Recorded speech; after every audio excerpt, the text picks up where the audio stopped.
Ang ginhalaran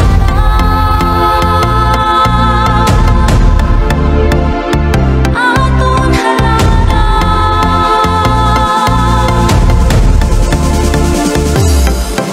sa gilalod sang katipulangan nag-agi sa nari-sari nga dalan magbo ka naging ginhalaran dugo kag balhas ginhalad sang tanan bangod sa aton kasaysayan mga kapudlayan na agon na aton nga kadalagan subong padayonon nga ginhalaranon ng dulot nga isda tubo kag kolon aton halaran viva Señor San Roque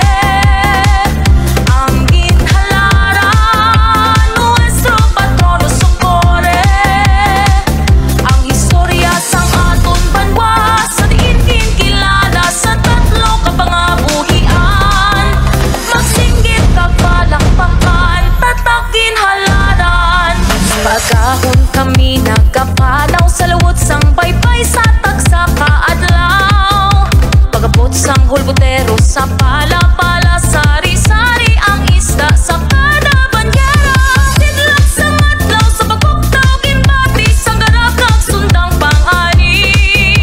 ikarga sa karosa kag sang karabaw tubong at tamis ginapasan sini ang kalayo sang sisang kapudlay pagpaninguha ay pagpapasang kolon sa kugon nga may upod nga kalipay pagpadanggaan ay sa panubli sa aton kultura nga bugay aton halaran viva Señor San Roque